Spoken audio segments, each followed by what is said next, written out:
America के द्वारा भारत के 26 मिलियन डॉलर की पेमेंट्स को फ्रीज कर दिया गया है। जो भी पेमेंट्स थी जो कि यूएस डॉलर में होने वाली थी उनको एक बार के लिए अमेरिका की सरकार के द्वारा रोक दिया गया है। उनका यह कहना है कि इन पेमेंट्स में एक रशियन लिंक देखने को मिला है, यानी कि कुछ ऐसी एंटिटीज थी, कुछ ऐसी इंडस्ट्रीज थी जिनके ऊपर अमेरिकी प्रशासन के द्वारा प्रतिबंध लगाए गए थे, लेकिन भारत की जो ये कंपनीज थी वो बेसिकली इन रशियन एंटिटीज के साथ अभी भी व्यापार कर रही थी और इसीलिए इन 26 मिलियन डॉलर की पेमेंट्स को हमने एक बार के लिए फ्रीज कर दिया है। आप लोग यहां पर देख पाएंगे, ये वाली खबर जो है आज मॉर्निंग में ही सामने आई है और ये एक्सक्लूसिव कवरेज है इकोनॉमिक टाइम्स की, जिसमें कि इन्होंने बताया है that US has freezed $26 million fund transfers by Indian diamantaries। डायमेंटरीज मतलब कि जो भारत के जौहरी हैं जो कि यूएसए में फंक्शन कर रहे हैं, उनके $26 मिलियन के फंड ट्रांसफर्स को ब्लॉक कर दिया गया है। जानेंगे पूरी कहानी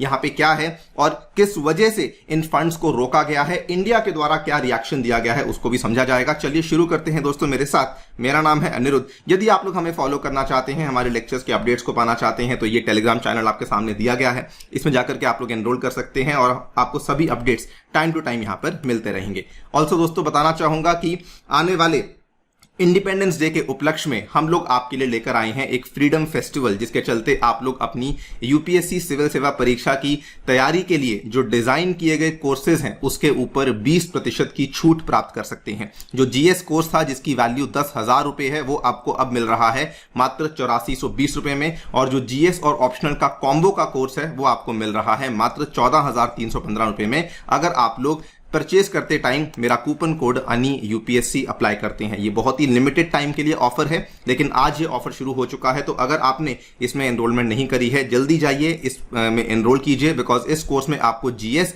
सीसैट और टेस्ट सीरीज सभी चीजें एक ही जगह पे अवेलेबल करवाई जा रही हैं। कुछ बच्चे जो कि एनसीईआरटी कोर्स परचेज करना चाहते हैं, ये जो कि 12,000 में अवेलेबल था, इसके ऊपर भी अब आपको 20% का फ्लैट डिस्काउंट अवेलेबल होगा यदि आप लोग मेरा कूपन कोड अनि यूपीएससी इसका इस्तेमाल करते हैं।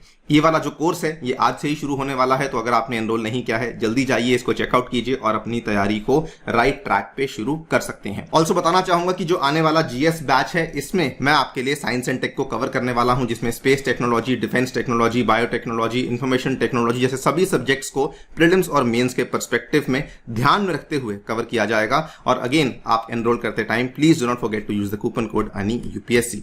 ऑल राइट, सो खबर की बात करें सो यूएसए की एक गवर्नमेंट आर्म है जिसका नाम है office of foreign assets control, ये जिसको ओएफएसी के नाम से जाना जाता है। ये यूएसए के डिपार्टमेंट ऑफ ट्रेजरी के अंतर्गत फंक्शन करती है, एक फाइनेंशियल इंटेलिजेंस और एनफोर्समेंट एजेंसी है।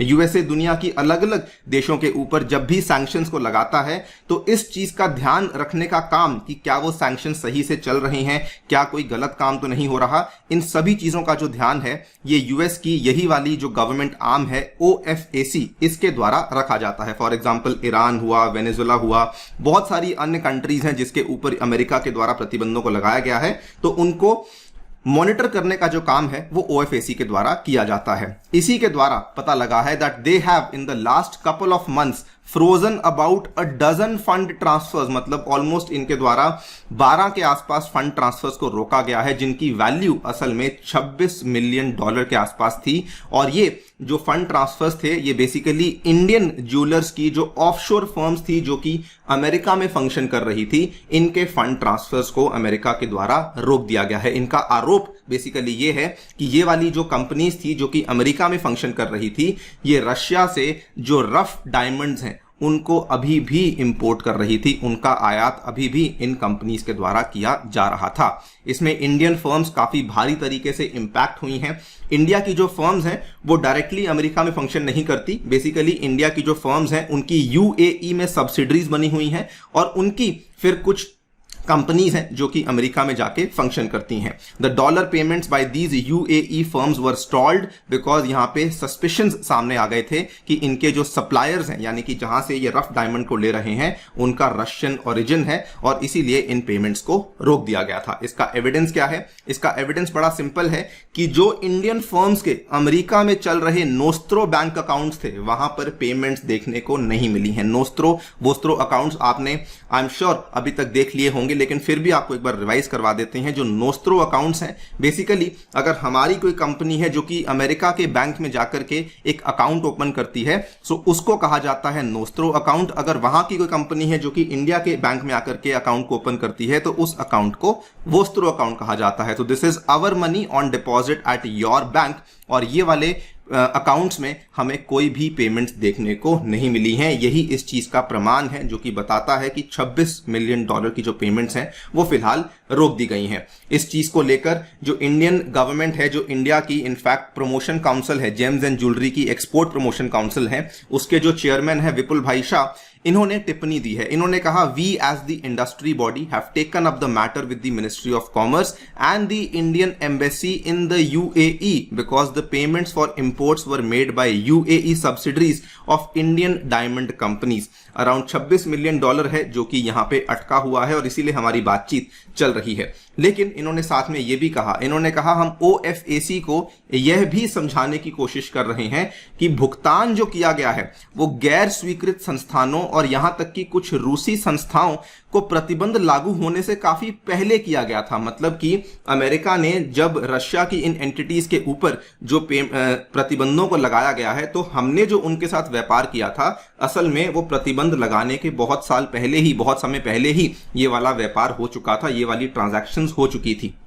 इसीलिए अमेरिका का अब इन पेमेंट्स को रोकना साफ साफ तरीके से अपनी जो पावर है उसको मिसयूज करना होगा। इन्होंने कहा रूस से हीरे का प्रत्यक्ष आयात बहुत कम है, मतलब कि हमने रशिया से जो हीरे का डायरेक्ट इंपोर्ट है वो ऑलमोस्ट खत्म कर दिया है, लेकिन उसके बावजूद भी अमेरिका जो ये कर रहा है ये डेफिनेटली गलत नहीं है। आपको बताना चाहूंगा कि आज से 2 महीने पहले भी बल्कि इंडिया की यही जो James and jewellery export promotion council की बॉडी है, इसने अमेरिका के साथ एक बार तब भी बातचीत करने की कोशिश करी थी। इन्होंने तब भी कहा था कि देखिए हमें थोड़ी हेल्प चाहिए, बिकॉज हम लोग कुछ इंपोर्ट रशिया से करना चाहते हैं, और अगर हम लोग रशिया से इंपोर्ट नहीं करते हैं तो हमारे जो सूरत में जो बहुत सारी डायमंड की फर्म्स चल रही हैं उनको नुकसान झेलना पड़ सकता है। तो इंडिया कभी भी बिना पूछे ऐसा नहीं करता है। हमने उस टाइम पर भी अमेरिका को अप्रोच किया था कि हमें कुछ रिलैक्सेशंस चाहिए, बिकॉज अगर हम लोग इसको इंपोर्ट नहीं करते हैं तो अप्रॉक्सीमेटली 1 मिलियन लोगों का रोजगार है सूरत में जो कि यहां पे स्टेक पे आ सकता है। तो इंडिया ने किसी भी तरह के रूल को बाईपास नहीं किया है। यही स्टेटमेंट है जो कि इंडिया के इस एक्सपोर्ट्स प्रमोशन काउंसिल के द्वारा दिया गया है। यूएसए के द्वारा यहां पे इतना बड़ा कदम क्यों लिया गया है? Why are they now targeting India? Because USA basically ये मानता है कि रशिया अभी भी डायमंड्स के एक्सपोर्ट से काफी भारी मात्रा में रेवेन्यू को अर्न कर रहा है। यूएसए और इनफैक्ट G7 का जो स्टैंड है उनका ये कहना है that Russia extracts a significant amount of revenue from the export of diamonds. We will work collectively on further measures on Russian diamonds, including rough and polished ones. In fact, data के अनुसार ये बताया गया है कि Russia के द्वारा लगभग $4.5 से $5 बिलियन के बीच में कमाई होती है बाय एक्सपोर्टिंग दी रफ डायमंड्स। नाउ रशिया के लिए ये बहुत बड़ा नंबर तो नहीं है, बिकॉज रशिया भारी मात्रा में तेल और गैस को एक्सपोर्ट करती है, लेकिन अमेरिका का ये मानना है कि अगर किसी भी प्रकार का ऐसा एक्सपोर्ट है जहां से रशिया बिलियंस में कमाई कर रहा है तो डेफिनेटली उसके ऊपर प्रतिबंधों को लगाना चाहिए। और इसी साल की बात है, इसी साल मई 2023 के महीने में रशिया की डायमंड इंडस्ट्री के ऊपर प्रतिबंधों को लगाया गया था। इसीलिए अब फाइनली अमेरिका के द्वारा जो इंडिया की पेमेंट्स हैं उनको भी ब्लॉक कर दिया गया है। सो कुल मिला के इस पूरी कहानी का जो सार है वो बेसिकली ये है दैट यूएस के द्वारा पेमेंट्स को ब्लॉक किया गया है amid suspicion of Russian links. ये अभी तक कंफर्म नहीं हुआ, केवल शक था, और उसके बेसिस पे उन्होंने अपने दोस्त भारत के जो पेमेंट्स हैं उसको रोक दिया है। इनफैक्ट जो इंडस्ट्री है उन्होंने ये कहा है कि ये गलत है, क्योंकि बहुत सारी जो पेमेंट्स करी गई हैं वो या तो नॉन सैंक्शनड एंटिटीज को करी गई थी या फिर वो तब करी गई थी जब सैंक्शंस को लगाया नहीं गया था। तो ये जो आपके द्वारा किया जा रहा है ये डेफिनेटली गलत है। फाइनली देखिए, यूएसए पहले अपनी करेंसी डॉलर को वेपनाइज कर चुका था जब उसने सैंक्शंस को लगाना शुरू किया था। बहुत सारी कंट्रीज का जो जवाब था वो ये था कि अब हम लोग डी डॉलराइजेशन करेंगे, यूएस डॉलर के ऊपर अपनी निर्भरता को कम करेंगे। और अब अमेरिका अपने ही दोस्तों के साथ ऐसा कर रहा है कि उन्हीं के फंड्स को फ्रीज कर रहा है, यानी कि डायरेक्टली अपनी पावर का मिसयूज कर रहा है। मेरे ओपिनियन में ये बहुत गलत है। आपके ओपिनियन में क्या राय है हमें डेफिनेटली बताइए कमेंट सेक्शन में। जाने से पहले दोस्तों बताना चाहूंगा, पर्सपेक्टिव सीरीज को अगर आपने नहीं देखा है इसको जरूर देखिए। इसमें आपकी कई सारी जो यूपीएससी से जुड़ी हुई डाउट्स हैं वो क्लियर हो सकती हैं। Thank you so much for listening. Stay tuned and stay safe.